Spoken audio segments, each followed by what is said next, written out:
Welcome to the Cheat Code Corner podcast, season 2, sales edition, where we hit you with the cheat codes to help you advance in the areas that you care about.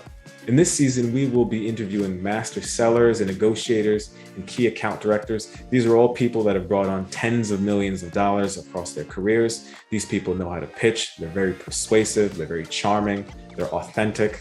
And the idea is we're going to be able to better understand what it takes to become a successful salesperson, how to do positioning, but more importantly, how to build these strong and deep client relationships. So a lot of the information that they share, you'll be able to incorporate into your own day-to-day world, and hopefully that'll be able to help you win. All right, well, hopefully you enjoy the season. Most people kind of have to get into sales. They're thrown into it for whatever reason. There's very little support.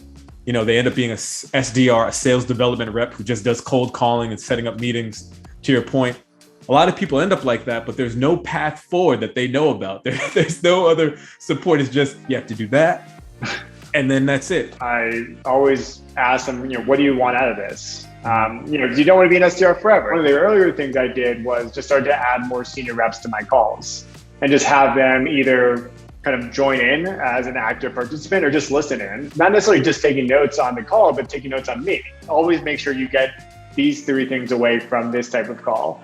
Don't leave without this. We would put together discovery docs as well. So having a good repository of questions to ask and things to look out for, and just trying to get better every day and doing the work to get there. Now, today I'm going to be interviewing a very good friend of mine. And let me tell you something about this cat. He knows how to prospect. He knows how to create urgency. He's creative in terms of his proposals. And he's very even keeled. All the necessary skills and abilities that you would expect from a very good salesperson, this guy has. And so I'm very pleased to introduce today Kevin Bonilla, my man who works at Twilio and who's an enterprise sales director. Before we kind of even go into officially, I am kind of curious though. What made you decide to actually kind of join the podcast? Because I know you had some trepidation at first, and so I was curious to know what kind of got you over the hump. Yeah, I think it's something that, one, I was honored to be considered and thought, for me to come, to mind for you to want to be a guest. And I figured, why not? Right. We're good friends. I figured it would, be obviously a good conversation regardless. But I think too, it's something that I was thinking about a lot too, in terms of our conversation. What am I going to talk about? Do I have the expertise? Do I have the experience? Like, can I bring something of value to listeners? And I hope so. I never feel totally confident about that, but that's kind of how I like to approach my day-to-day anyways in sales and in my personal life. Is I may not be 100% ready or feel like I'm like maybe the right fit, but unless you try it, you're never going to know. And so I figured, why not? Why not give it a shot? It'd be fun. Never been on a podcast, so didn't want to let any sort of... first one? You're the first. This is the first one, yeah. Okay, all right, very cool, man. Any sort of reservations to stop me from, just having a good conversation with you. Good, man. Well, I feel honored that you decided to hop on. I was really, really pleased, and like when I was thinking about, who could join, especially for this particular series, I wanted folks each people that have superpowers, and I've always thought that your superpower was. It was kind of 2 things, like, your temperament, your ability to obviously always maintain a very calm and collected type of disposition, which, obviously you get excited and you get upset too, but you've always been able to be very even keeled, which I thought is a skill, but also kind of a personality trait, which, I think a lot of people could learn because no one ever sees it in real life. So actually seeing someone that's like that, is good. And then the other reason too is, you were just remarkably consistent. I used to call you Mr. Consistent, you remember?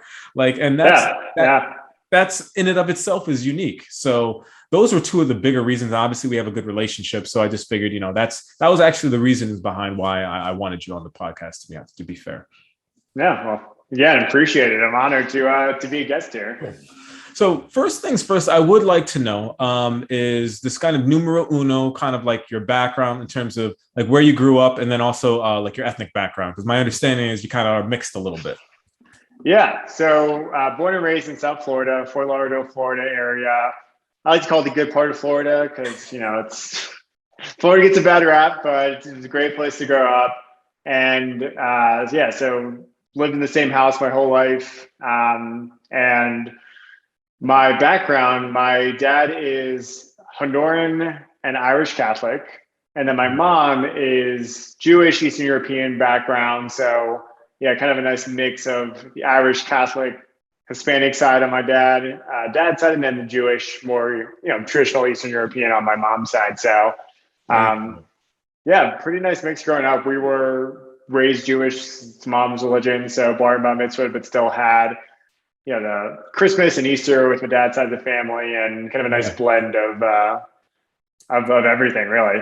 Cool. Kind of like Lenny Kravitz, my understanding. Yeah, hey, Yeah, Lenny Kravitz and Drake, exactly. I think too, right?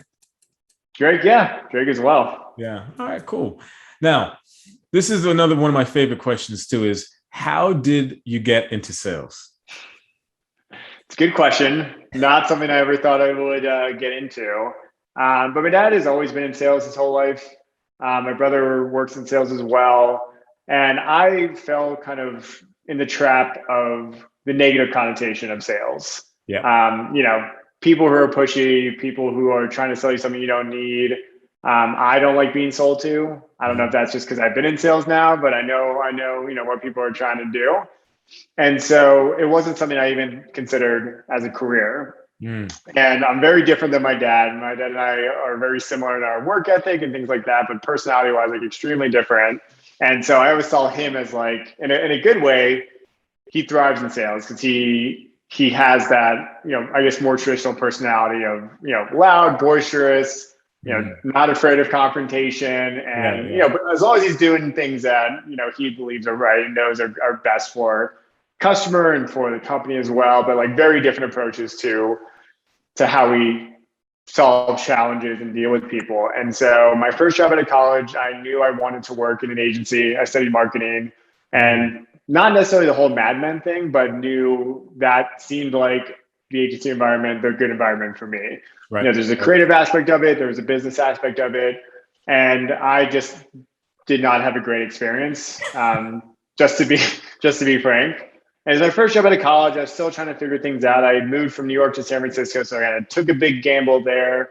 And I was talking to my dad about it because I talked to him really about any kind of career, life changes. And he was like, "Well, why don't you get into sales?"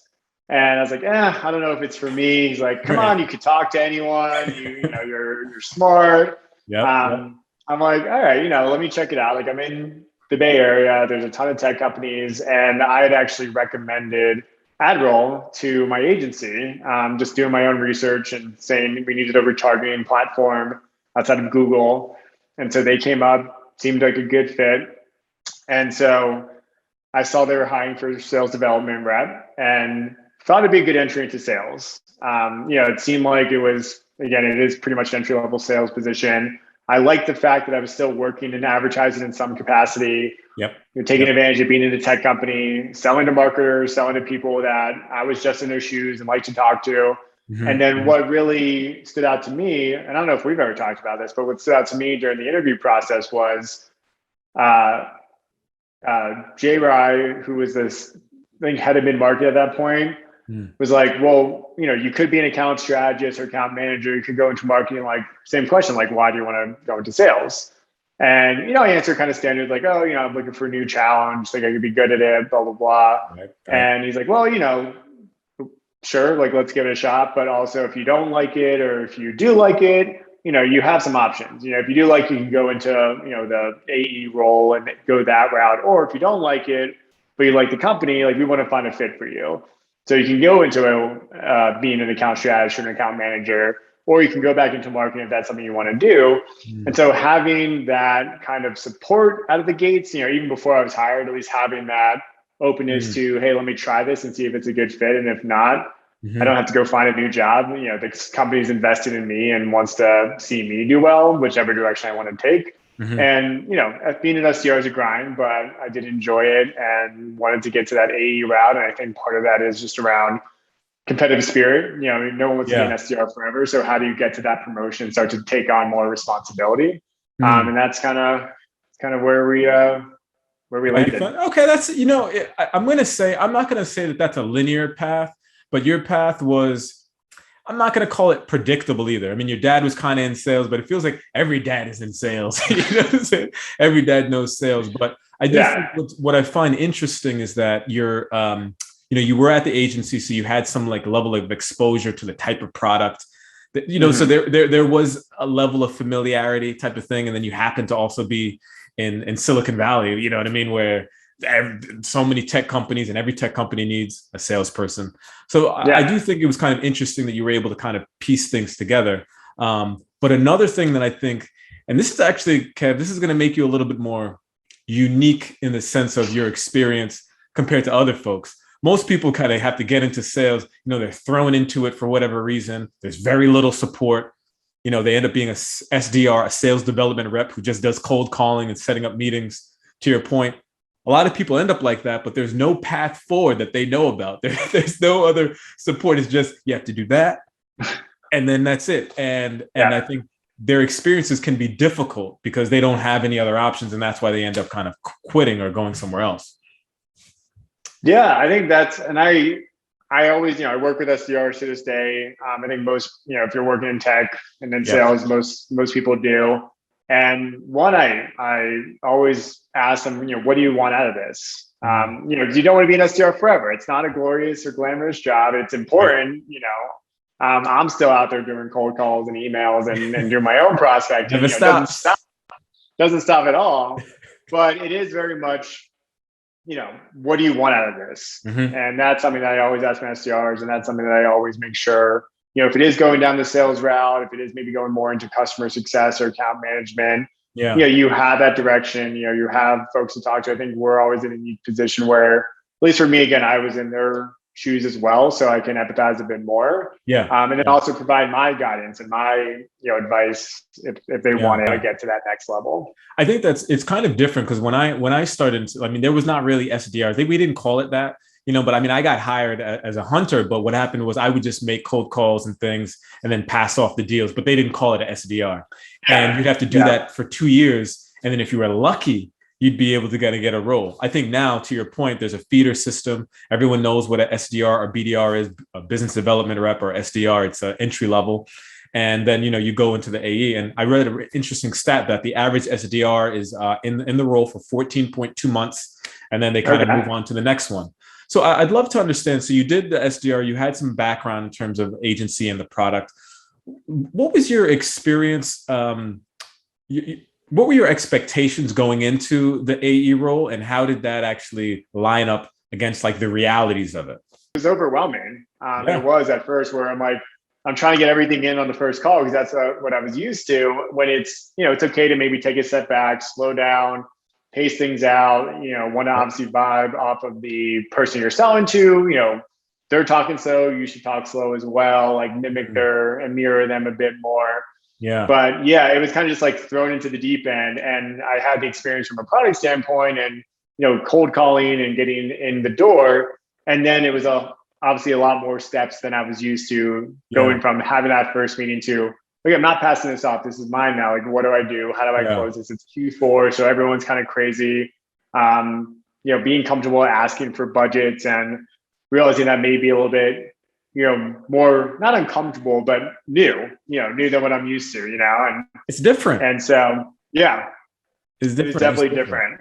So you actually mentioned something that I find really interesting. You touched on the point of like, hey, I knew where I wanted to go. I went from an SDR to an AE, and man, I realized when I'm in it, there were some gaps in my knowledge. I mean, it was different. After I set this meeting, what am I supposed to do now? And so I'm curious to know, that is the sink or swim type of situation here. Okay. And, they do that for a particular reason. And I think they do more training now because they want to set you up for success. But in old school, you kind of did that because cream always rises to the top. The people that are going to win are going to find a way. And so I would love to know, when you realized that there were some gaps in your knowledge, when you realized that there were things that you didn't know, right? And you mentioned leaning on your manager, but what made you say, okay, like what did you do then when you realized you identified your gaps? Like, did you just buckle down? Did you say, oh crap? Or, what happened at that moment? Yeah, definitely a lot of growing pains and just reflecting as well. Like, is this really the right place for me? Is this the right role for me? Like, you get in your head a bit. But I think the biggest thing for me, and sometimes it is easier said than done, but I always welcome feedback, even to this day. Like, that's the most important thing for me. Most of the time I'm not doing things, perfectly, no one is. And so I feel like I am pretty self-aware. And so I know, if I say something, I'm like, like I wish I would have said that differently, or, oh, I should have asked something there. You kind of think about it after the fact and, obviously you start to figure out, oh, this could have been better, but it's so different coming from someone else and coming from that outside perspective. So one of the earlier things I did was just start to add more senior reps to my calls and just have them either kind of join in as an active participant or just listen in. At the time, we had 30 conference rooms that you can go to, and I'd say, hey, Greg, I had this call coming up. Would you mind just shadowing for me? And not necessarily just taking notes on the call, but taking notes on me. What am I doing well? What do I need to work on? How would you approach this situation? And just getting a bunch of different reps at varying levels and experience to be able to join the calls with me. And going back to being in a supportive environment, most of the time, everyone was super down for it. Everyone said, sure, happy to help out, happy to join in. And that was really helpful because I got kind of candid feedback, not just coming from my manager, but coming from other reps. Yeah. And then vice versa, I sat in on their calls. I started to join more of their calls, and I just calendar stalked, like, hey, I see you at this call. Can I join in? Especially the things that were more mid to later stage. You're having a pricing call, you're having a legal call, you're having some of these other more, advanced conversations that I wasn't used to, just to understand how they approach things. What is their style? What are some of the challenges that they're coming up against? How do they, getting deals done faster? And being able to just take the experience and knowledge that they had and just listen in on how they're doing, combined with the advice that they were giving me and the feedback they were giving me, to start to develop my own style a bit. And I'd almost like hear their voices in my head when I was saying stuff, because I was pretty much repeating what they were saying and how they would answer questions or approach things. And then eventually kind of form my own style a bit and kind of take the best of everything that I heard and bring it into one. And so that to me was the biggest thing. I would take notes. I remember I had sticky notes on like my monitor. I have words that I say definitely a lot. I say too much. And so that'd be like little things like that where people would call it like, hey, you say definitely a lot. So I would write down like, do not say definitely, like find another word, or just like be cognizant of it. Because unless you get called out on it, it's very hard not to realize that you say just things a lot or say things in a certain way that, may be hindering your sale potentially. So your growth. Yeah. So I would just write post-it notes of like, don't say this, don't say definitely. And then also just key things that it wouldn't look like I was reading, but I just had it always there. Like, always make sure you get these 3 things away from this type of call. Don't leave without this. We would put together discovery docs as well. So having a good repository of questions to ask and things to look out for. And then it just kind of became practice. Practicing with mock calls, practicing with my manager, other coworkers, and then putting it into, real life of actual calls I would have, and just trying to get better every day and doing the work to get there. I think, it's really cool. I love what you're sharing. And, it's kind of interesting when somebody gets on, joins any decent company, they're going to have to listen on some calls. They're going to have some level of preparation. But there's a few things that I wanted to point out that I really, really love that you talked about.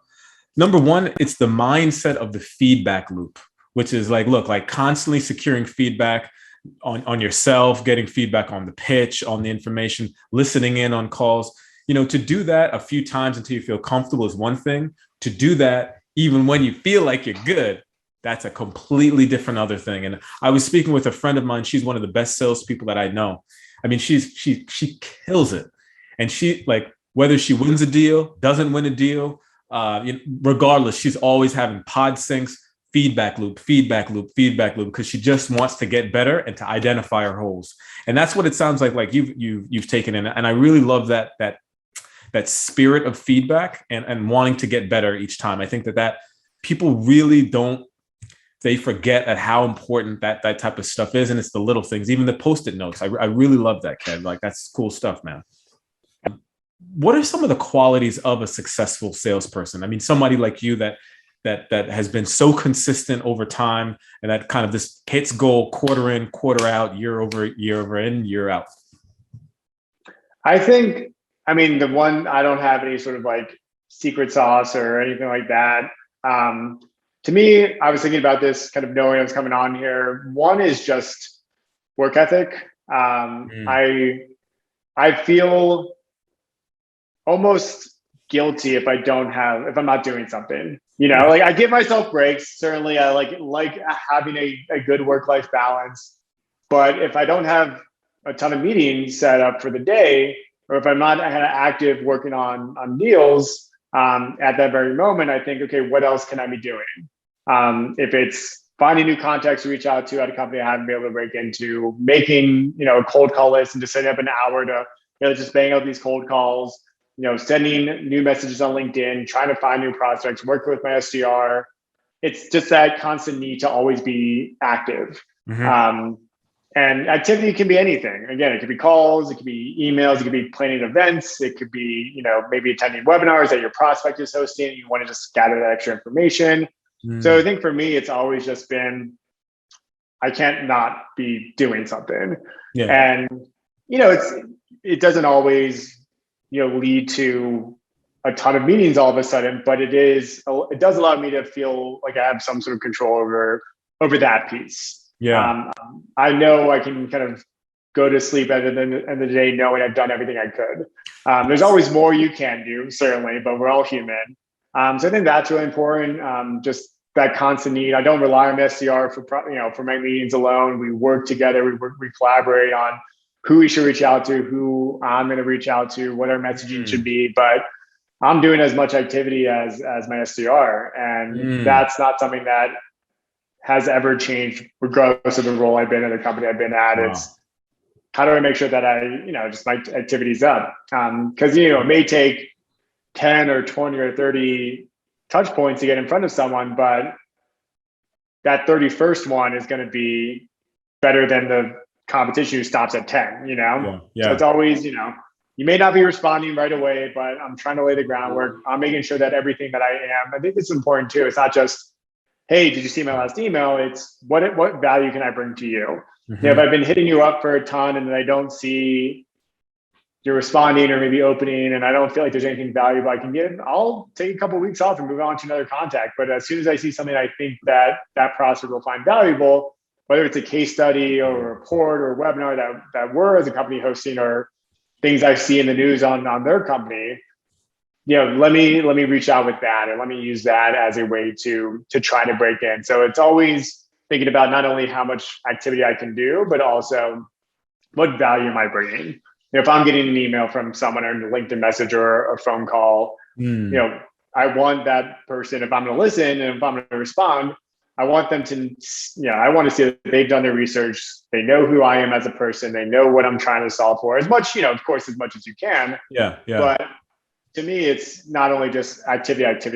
It's, am I doing the right things? Am I sending things that are valuable? Am I trying to cut through the noise and specifically call out, hey, I see on LinkedIn you do X, Y, and Z. Did you know my company solves for X, Y, and Z? Right. Sometimes you be as basic as that. Sometimes it's, hey, so you like funky socks and playing the guitar. Here's a pair of socks with guitars on them, like going that extra mile a bit. And that was actually something my SDR did to get a meeting, which I was very proud of and super, super creative. Yeah, but I think that's always been kind of my MO is I'm always looking for new ways to reach people, or making sure I'm always top of mind for people. So I think that's always kind of been my kind of formula for success. But here's the thing, Kevin. This is kind of interesting, right? Now, just a few minutes ago, you said, I don't really have a secret sauce, right? But what you just described was a few things. You talked about, number one, your feedback loop, right? Which enabled you to kind of like develop a lot of the skills and then kind of improve where you were at in terms of like product knowledge and just getting better in your sales skills. Then you described generally, you said, hey, I just do a lot of activity. No, you don't. You don't just do a lot of activity, right? You do a high volume of activity consistently and you diversify the nature of the activities that you do, as in you do cold calls, you do emails, you do different types of research. Then not only do you do the volume and diversify the volume, you then add creativity on top of it, right? You think that that's not a cheat code. You think that that's not, you think because you're just doing it, that that's stuff that other people do. But people don't know that. People just know to make emails and phone calls. They don't know that, okay, I actually need to turn off the gas for a second, or reach somebody through LinkedIn slightly different, or read on LinkedIn that they, like their kid loves the Lion King. So I'm going to send the new Lion King coloring book to their house or something. You know what I mean? Something like that. Those are things that are important, bro. Those are things that you've developed over time. And those are the types of things for this podcast that we're trying to extract, which is things that are everyday to you. They're everyday normal stuff. But to other people, it's not, man. And that's what makes you great, bro, is that you've figured something out. And that's the type of stuff that we need. What do you think is the biggest hindrance to people being successful? Like what, like one time I spoke to somebody and a friend said, a lot of salespeople who have had success, they get complacent, or, they forget the things that actually got them to where they're at. To your point, you still cold call, you still sending emails. They forget that stuff because maybe you're dealing with different clients, or, I have clients, some people, they stop prospecting, but that's because they can then prospect within the companies that they're targeting. So they kind of adjust some of their ways, but then they, when their book of business goes away, they have to prospect again, and then they forget how. So just curious to know, in your mind, what are some of the hurdles that prevent people from having the consistency that you have? Yeah, I think it's relying on others to bring you leads, or have some sort of healthy pipeline coming through. Again, marketing leads, demo requests, inbound leads, those are all great. SDR leads are all great, but if you're not doing your own prospecting, like, you're missing out on a ton. You can't just rely on others to do the work for you.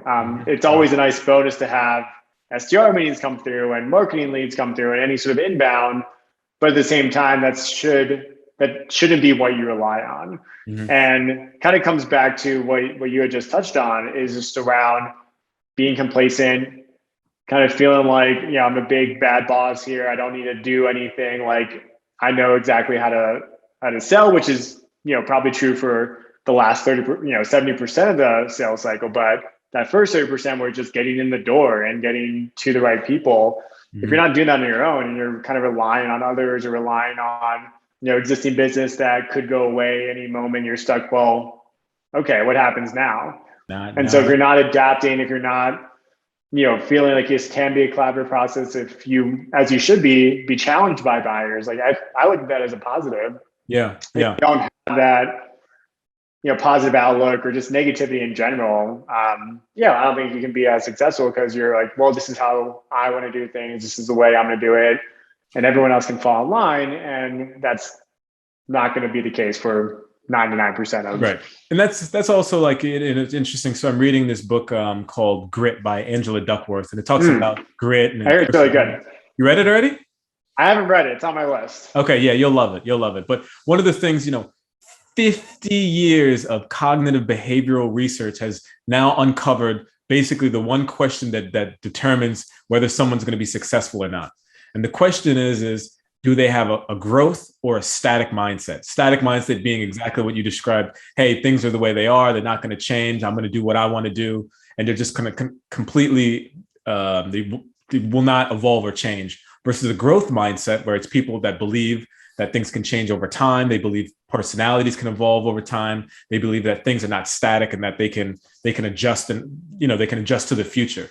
And basically, people that have growth mindsets are the ones that will most likely be successful in the world across health outcomes, across family, across, educational attainment, so on and so forth. And I think, one of the things that I'm always trying to realize is that, especially within our industry, is that, to your point, with customers becoming smarter, products changing, every environment becoming more competitive than not.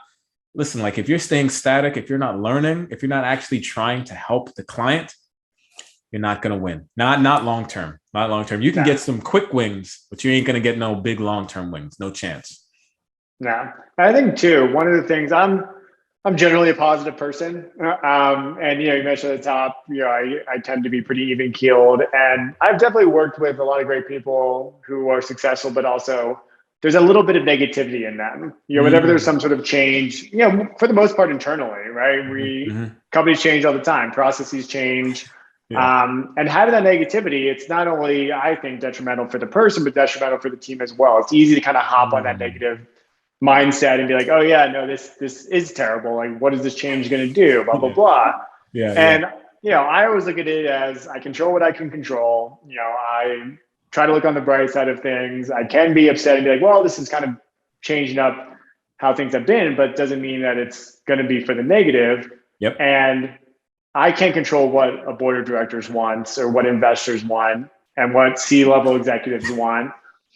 At the end of the day, I could just put my head down and continue doing my job to the best of my ability. And so I think, in general, kind of with that growth mindset, but also just being able to adapt both to external as well as internal changes, that to me is really important. I was really excited for you joining the podcast because I just knew, with us having this opportunity to dive into, what we've often talked about sales and things, but to talk about someone's process, to hear you describe why you have the mindset you have, the growth mindset, the adaptive mindset, the positive mindset, how those all things kind of you use those not just tools, but as a personality traits to be successful. It all makes sense, man. And I'm really glad that, you felt comfortable hopping on the podcast to talk about it, because this is exactly the type of stuff that I think is important.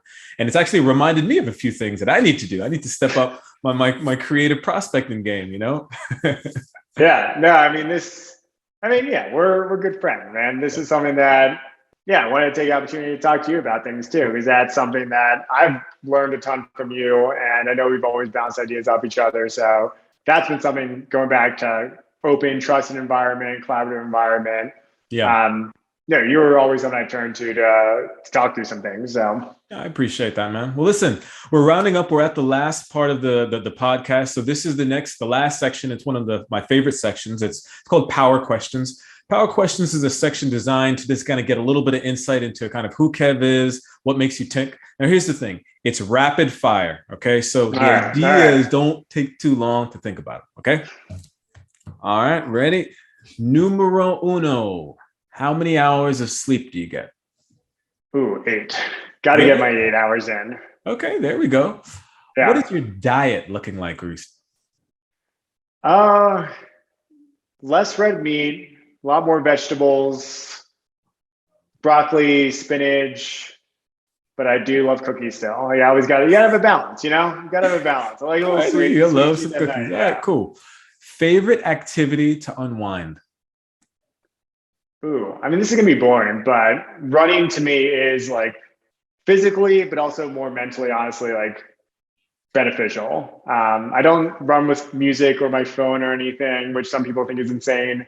But it's my time, and I run outside. I don't do the treadmill or anything, but it's my time to just debrief, just to be away from any sort of communication, be in my own world, run around and see some new places, and just come back. I always feel better, even if it was a sluggish run or a hard run. Maybe I didn't feel great physically. I always feel good mentally afterward because I got it done.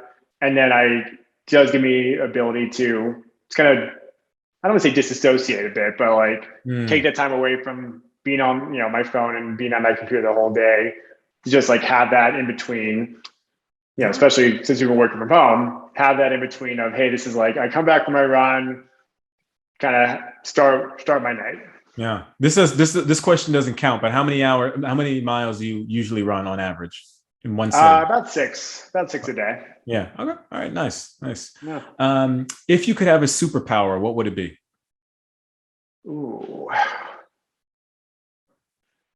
think flying would be fun. Yeah. You run, you kind of fly. That's kind of all right. Yeah, I don't know. You wouldn't need a car necessarily. You could see things from a different perspective if we want to get back to sales stuff. Okay, all right, that's fair. And the last one is, what are you reading or listening to?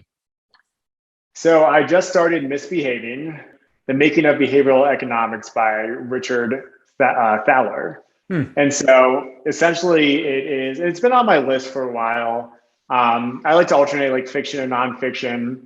And so essentially it's talking about how economic theory essentially is based on every economist thinking that humans are rational, that they will make the best decisions for themselves that'll kind of have the most optimized results. And the truth of the matter is humans are humans. And so even though this, it may be better for me to go for a run versus like eat a cake after work, most, I'm not always going to go for that run. Maybe I'll have the slice of cake and be like, I can do something tomorrow. And so I'm only in like the first chapter, but it is super interesting because I do like psychology. I like just kind of social and behavioral kind of studies. And it's talking about how economics has needed to evolve because there's all these models out there just based on humans acting rationally. And turns out people misbehave. People don't always choose what's best for them. And how, one, like that affects certainly just the world in general, but also how it needs to, like behavioral economics has become an emerging field that psychology is playing a big part of it and making the economy a little bit more human and a little less rational. Very cool. All right. Well, listen, Kev, man, thank you so much for stopping by the Cheat Code Corner podcast. I really appreciate it. It was a great conversation. If someone wants to reach out and get in touch with you, what would be the best way for them to reach out? I say LinkedIn. Okay. I do read my LinkedIn messages. Find me on LinkedIn. It's just Kevin Bonilla. Probably the best place. All right, sweet, man. Thank you so much, man. This is awesome, man. I really appreciate it. Thank you, buddy. Yeah, thanks, David. Appreciate you having me on. Sweet. What's good, fam? Hopefully you enjoyed Kevin Bonilla's episode. Kev drops so much knowledge, man. It's crazy. The 4 key things that I think that are most important from this episode and key takeaways are: number 1, be active and the importance of volume. The reality is that in sales, there's just a certain amount of volume and activity that's required to set up a certain amount of meetings, to get a certain amount of pipeline, to close a certain amount of deals. And I think this probably applies to a lot of other industries too. Number 2 is the importance of being creative. A creative email oftentimes can be worth 6, 10, or even 12 other kind of basic emails. So for example, if you're following a prospect, right, and you notice whether through Twitter or LinkedIn, they talk about an author that they really like. Notice that, and maybe either you can drop a quote by that author, maybe you can provide a gift card to that prospect or buy a book from that author for that prospect.